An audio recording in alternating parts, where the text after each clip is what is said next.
Great Britain does pomp and ceremony better than any other nation on earth.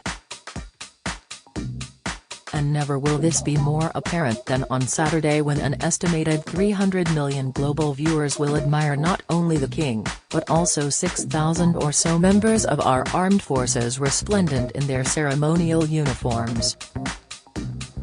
Just how much work has gone into making these soldiers, sailors and RAF personnel look shipshape and Bristol fashion is revealed in a fascinating new BBC documentary, Coronation Tailors, Fit for a King.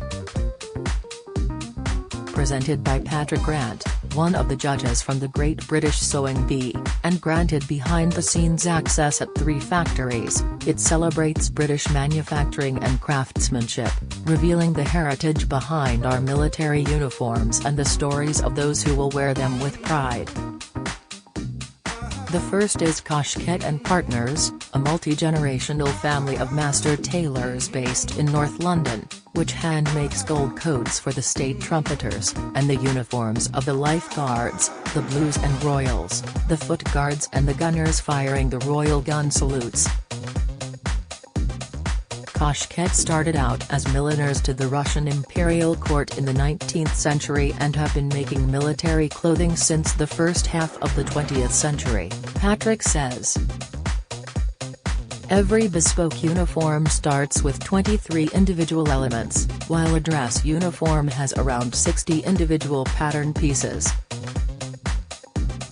Nathan Coshket, 25, the 4th generation of the family to head the firm, explains, "We are incredibly proud to be making uniforms that are instantly recognizable internationally as symbols of London and Great Britain, from the scarlet tunics of the guards outside Buckingham Palace to the dress and undress uniform of the Beefeaters." Patrick, 51, who runs his own bespoke tailoring business on London's Savile Row, is well used to exquisite tailoring, but even he was blown away by the dedication. One uniform alone takes 34 hours of tailoring and embroidery, he says. From start to finish, each takes 6 weeks but can be expedited in just 2 days if necessary.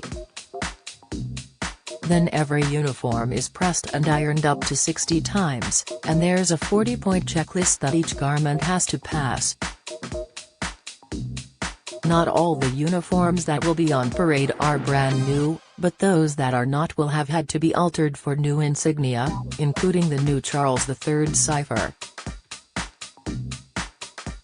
Patrick also visits another family company, Hainsworth, based near Leeds, who have been supplying high-quality uniform fabric for 200 years.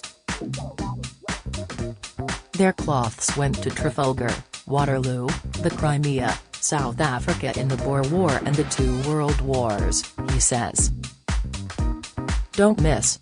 Unseen photo of Charlotte taken by Kate released ahead of Coronation. Latest, lawsuit filed demanding release of Prince Harry's US visa records. Latest, Met Gala 2023 live, updates from red carpet in New York. Latest, the incredible scarlet fabric which so many ceremonial uniforms are made from is their work. As the fabric bubbles away in an enormous vat of red pigment, every single meter of cloth has to be dyed the exact same shade of scarlet. It's a massive responsibility.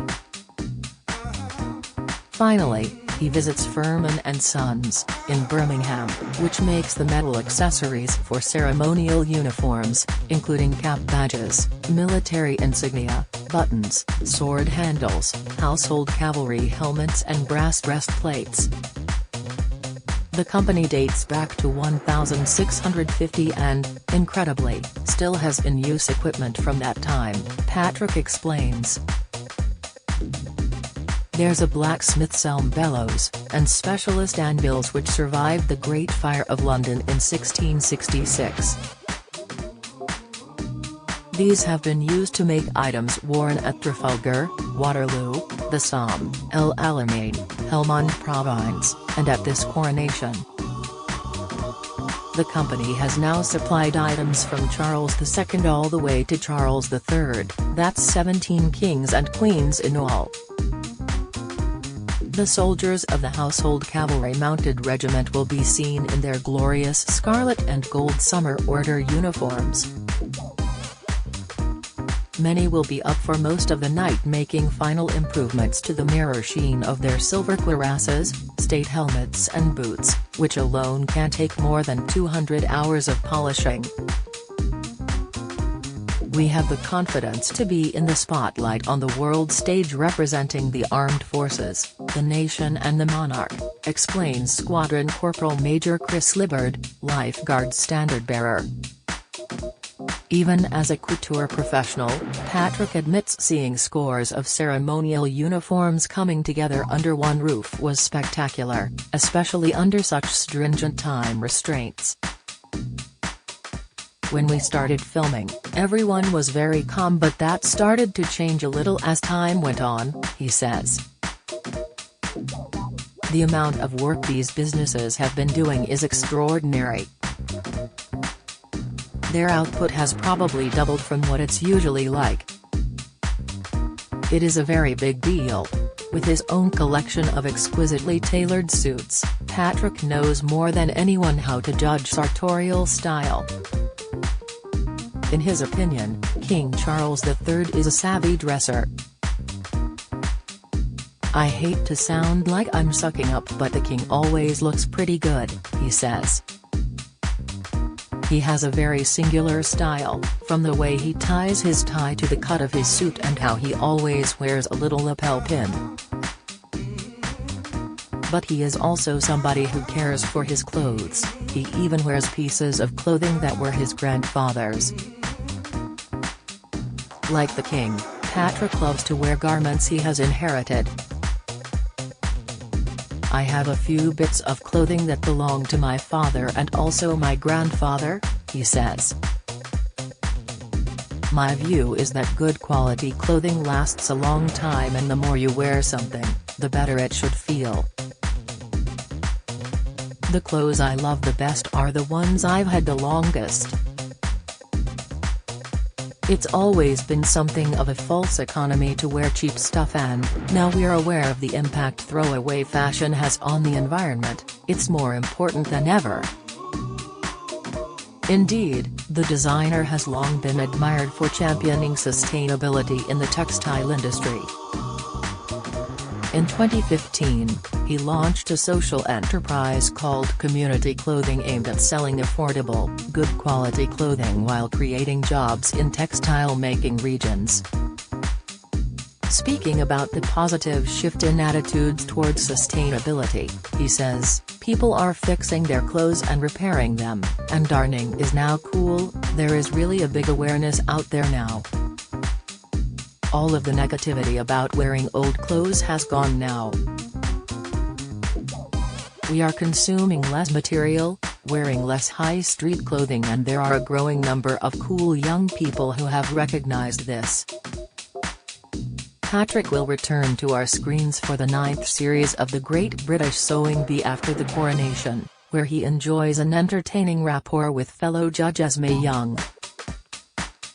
She doesn't pull any punches, he laughs. She says exactly what she thinks. Sometimes we agree and sometimes we don't, but whenever we don't agree, we both respect one another enough that we're still friends at the end. But before then is the more pressing matter of the coronation. Patrick will be watching proceedings on TV with friends who are hosting a coronation garden party. He will be keeping an extra special eye on the military personnel. All 6,000 of them. Coronation Tailors, Fit for a King is on BBC Two at 9 p.m. tomorrow.